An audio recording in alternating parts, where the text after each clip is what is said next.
नमस्कार, स्वागत है आपका और आप देख रहे हैं अपना यूट्यूब चैनल रीमेक एडुपाथ। ई शिक्षा कोर्स पर टीचर अपना प्रोफाइल कैसे अपडेट करें। जी हाँ, विभाग ने एक पत्र जारी किया है और पत्र के माध्यम से सभी टीचर्स को ये निर्देश दिया है कि आप अपने जाके प्रोफाइल को अपडेट कर ले, आप अपने अस्थायी पता और जो करस्पॉन्डेंस एड्रेस है उसको अपडेट करें। तो इस वीडियो के माध्यम से वो तरीका हम जानेंगे कि कौन से तरीके को हमको फॉलो करना है। बहुत सारे लोगों की शिकायत आ रही है कि सर जब हम अपने जो रेसिडेंशियल प्रूफ को यानी आवासीय को अपलोड कर रहे हैं और उसका नंबर डाल रहे हैं तो दिक्कत हो रही है। तो मैं आपको बताऊंगा कि कौन से नंबर आपको डालने हैं। तो चलिए वीडियो को शुरू करते हैं। वीडियो को शुरू करने से पहले आपसे आग्रह करेंगे, पहली बार चैनल पे हैं तो चैनल को सब्सक्राइब कीजिए, कंटेंट पसंद आता है तो लाइक शेयर अवश्य करें। आपके सामने वो पत्र है जिसके माध्यम से ई शिक्षा कोर्स पोर्टल पर आपको शिक्षकों के प्रोफाइल को अपडेट करने के संबंध में निर्देश दिया गया है और ये हमें निर्देश प्राप्त हुआ है और इसका पत्रांक है 1759 और डेट इसका है आपको 29/5/2026 को।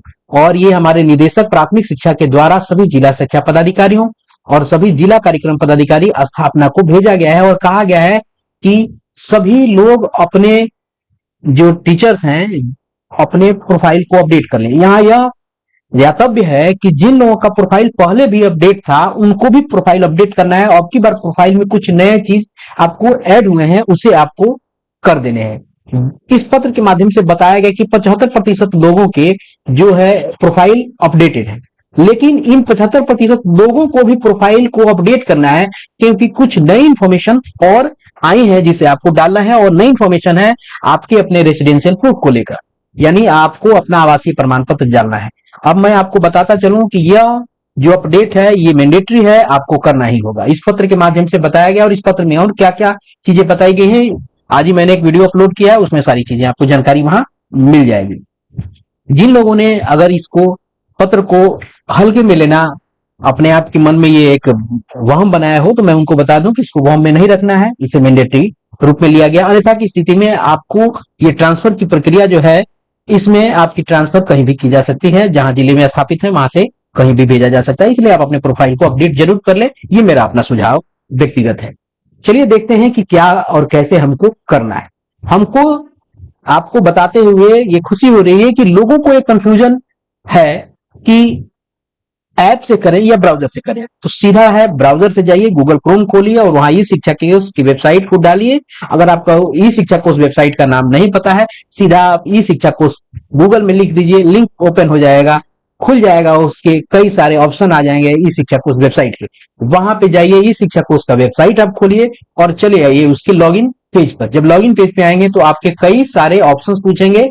तो चूंकि ये टीचर्स के लॉगिन की बात की जा रही है तो ये टीचर वाला आइकन आपको यहां दिख रहा है, इस पे आपको क्लिक करना है, आपको अपना यूजर आईडी डालना है, आपको अपना पासवर्ड डालना है, मैथमेटिकल प्रॉब्लम है इसे सॉल्व कर लेना है और साइन इन कर लेना है। अब कुछ बड़ी बात यहां निकल के आ रही है कि लोगों को अपने यूजर आईडी तो पता है, अगर जिनको याद नहीं भी होता है तो ऐप में वो दिखता है। आप ऐप में खोलिए, जाइए और वहां से अपने यूजर आईडी प्राप्त कर लीजिए। और बड़ी बात यह आती है कि हमारा पासवर्ड हमें अपना याद नहीं है, तो ये ऑप्शन जो यहां लिखा हुआ है फॉरगॉट योर पासवर्ड, इस ऑप्शन को आप क्लिक कर सकते हैं और यहां से आपके मोबाइल पे एक टेम्पोररी पासवर्ड जाएगा और यहां से आप उस पासवर्ड को से जैसे लॉगिन कीजिएगा फिर ये कहेगा कि आप अपना नया एक पासवर्ड नया बना लीजिए। तो पासवर्ड इस तरह से आप बना के जनरेट करके लॉगिन कर लेंगे।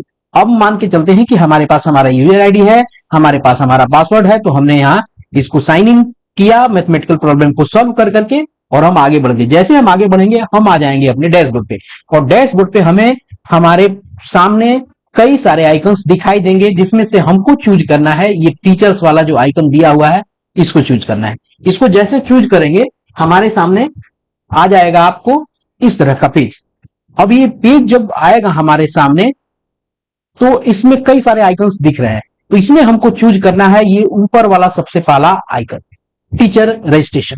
यहां हमने चूज किया टीचर, जैसे क्लिक किया हम यहां आ गए, यहां हमने चूज किया टीचर रजिस्ट्रेशन। जैसे टीचर रजिस्ट्रेशन पे क्लिक करेंगे हमारे सामने हमारा डिटेल आ जाएगा जिसमें हमारा जिला, हमारा प्रखंड, हमारा विद्यालय, हमारा संकुल और भी कुछ इंफॉर्मेशन हमारे पास मिलेंगे जो आप यहां से देख सकते हैं।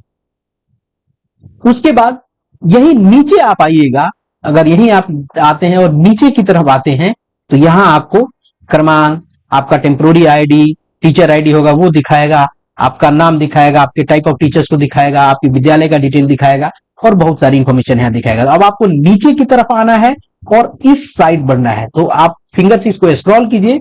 जैसे स्क्रॉल करेंगे आप इस साइड आ जाएंगे। जैसे आप राइट साइड की तरफ जाइएगा तो आपको दिखेगा यहाँ यह एक एडिट प्रोफाइल करके। इस एडिट प्रोफाइल पे आपको क्लिक करना है। एडिट प्रोफाइल पे आप जब क्लिक करेंगे तो आपको खुल के आएगा इस तरह से। अब इसमें जिस भी शिक्षा का ये खुला हुआ है, इनका ये अपडेट नहीं है, तो हो सकता है ये बीपीएससी टीआरई के माध्यम से बहाल हो, एचटी हो, एचएम हो, कुछ भी हो सकते हैं, क्योंकि उन लोगों का डाटा अपडेट नहीं हुआ था, तो इस तरह से ब्लैंक खुल के आपको आ रहा है। तो आपका अगर अपडेट होगा तो ये सारे इंफॉर्मेशन, कुछ ना कुछ इंफॉर्मेशन यहाँ भरे होंगे, तो आपको वो सारे इंफॉर्मेशन भर लेने हैं। चलिए मैं मान के चलता हूं कुछ नहीं है, मोबाइल नंबर आपका यहाँ पहले से अपडेट पहले से रहेगा, ये इंफॉर्मेशन पहले से रहेगी, ये इंफॉर्मेशन पहले से रहेगी। सब्जेक्ट आपको चूज कर लेना है, ठीक है। एचटी और एचएम इसको आप एस्केप करके चलेंगे, यहाँ उनको अपने सब्जेक्ट चूज करने की जरूरत नहीं है। हाँ, अपने कैटेगरी जरूर चूज कर लेंगे, यदि एचटी है तो 1 to 5 है, एचएम है तो 11-12 वाली जो व्यवस्था है वो चूज करके चलें। अब बात आती है करेक्ट और इनकरेक्ट की। दो कंडीशंस है, एक कंडीशन में यहाँ सब डिटेल पहले से दिया होगा और दूसरा कंडीशन है नया भरना है। दोनों कंडीशन में आपको ये करेक्ट वाला ऑप्शन ही चूज करना है। क्या कह रहा है, please confirm whether the permanent address is correct और इनकरेक्ट। आपको यहाँ यस कर देना है, ठीक है। यस कर इस करेक्ट पे करना है, बिना इसके आगे नहीं बढ़े, ठीक है। अब हम यहां आ गए। अब यहां आपको डालना है अपने मकान के का नंबर डालना है, आपको अपना गली और मोहल्ला डालना है। ध्यान रखिएगा ये मैंडेटरी मकान नंबर मैंडेटरी यहां नहीं है, ठीक है। आप इसको एस्केप करके भी चल सकते हैं। गली और मोहल्ला जो है आप यहां डाल सकते हैं। ये भी मोहल्ला सेक्टर अगर नहीं है तो इसको आप एस्केप कर सकते हैं, लेकिन आप इसे एस्केप नहीं कर सकते। आपको यहां सेलेक्ट करना होगा इस ड्रॉप डाउन मेनू से और यहां से अपना राज्य चुनना होगा, परमानेंट एड्रेस। बड़ी बात यह है कि जो लोग बाहर के राज्यों से हैं वो भी यहां से अपने बाहर के राज्य को चुनेंगे, ठीक है, अपने बाहर के राज्य को चुनेंगे। उसके बाद आपका है डिस्ट्रिक्ट है, डिस्ट्रिक्ट चुनिए। उसके बाद प्रखंड चुनिए, और बाहर के राज्यों में प्रखंड नहीं करके कहीं तहसील कहा जाता है, कहीं खंड कहा जाता है। उसका पंचायत जाइए, उस पंचायत को चुनिए। बिहार के परिप्रेक्ष्य में अगर इसको देखा जाए तो बिहार के परिप्रेक्ष्य में ये बनाया गया है। आप यहाँ चूज करेंगे, डाकघर जो होगा वो लिखेंगे, गांव विलेज जो पड़ रहा है वो लिखेंगे, पिन कोड आप यहाँ लिखेंगे और फिर हम नीचे आएंगे। जैसे नीचे आएंगे आपको इन सब चीजों को हम लोगों ने अभी जान लिया। यहां लिखा हुआ है domicile certificate submitted at the time of appointment, यानी नियुक्ति के समय जो आपने आवासीय प्रमाण पत्र दिया था, ध्यान रखिएगा अभी का नहीं, जो नियुक्ति के समय आपने जो दिया था वो आपको यहां देना है। अब यहां ये जो चूज है, ये थोड़ा सा जो आपको बैकग्राउंड में कलर दिख रहा है, इस पे क्लिक करना है। इस पे जैसे क्लिक करेंगे ये कहेगा कि अपलोड कीजिए, तो आपके मोबाइल में, आपके डेस्कटॉप में जहां भी पड़ा होगा आप उसे वहां से इसको यहां अटैच कर देंगे। और अटैच करने में ध्यान रखना है कि यह एक पीडीएफ फाइल ही होगी और इसकी मैक्सिमम साइज 200 KB की होगी, इससे ज्यादा होगा तो ये अटैच नहीं होगा।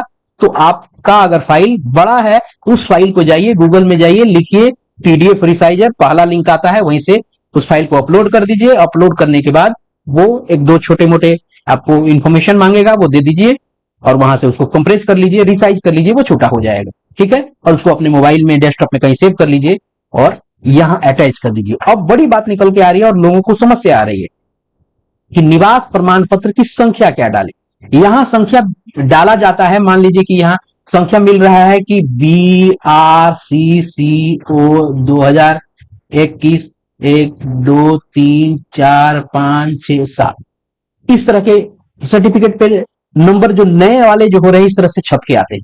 तो आप इसमें अगर ये लास्ट वाला 7 नंबर डाल देंगे तो कोई पहाड़ नहीं टूटने जा रहा है।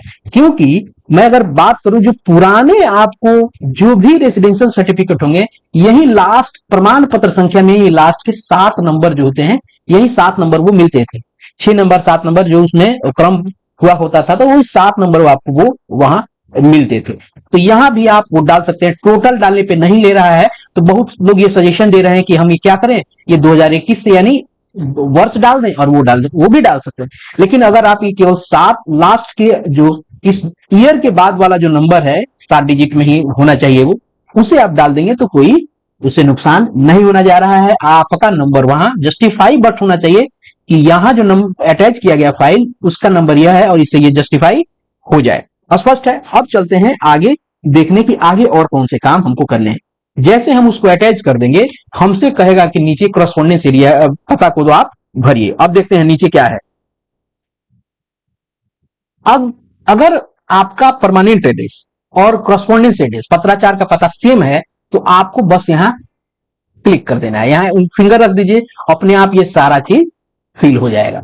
अब जिसका परमानेंट एड्रेस है, परमानेंट एड्रेस वही डालना है जो आपने आवासीय में दिया है, और आपका जो परमानेंट एड्रेस है, बाहर के राज्यों वालों को बाहर का राज्य के एड्रेस देने हैं, लेकिन उनका अभी का तो करस्पॉन्डेंस एड्रेस तो यहाँ का होगा, तो उस करस्पॉन्डेंस एड्रेस को भी उनको यहाँ देना होगा। चलिए हम बिहार के परिप्रेक्ष्य में बात करते हैं, और आपको अपने पत्राचार का पता देना होगा। अब यहाँ महिलाओं की कंडीशन में ये होगी कि उनका परमानेंट एड्रेस उनके मैके का होगा, उनके रेसिडेंशियल पे, और ये जो करस्पॉन्डेंस जो एड्रेस होगा ये उनके हस्बैंड का हो जाएगा, यानी इनके ससुराल का हो जाएगा, ऊपर वाला उनके मैके का हो जाएगा, यहाँ वाला अब उनके ससुराल का हो जाएगा। क्योंकि रेसिडेंशियल एड्रेस में चीजें कहीं ना कहीं जुड़ जाती हैं उनके पिता से, और मान के चलते हैं उनकी शादी उस समय नहीं हुई होगी तो उनके पिता के एड्रेस पर बना होगा, और करस्पॉन्डेंस आपको यहाँ का होगा।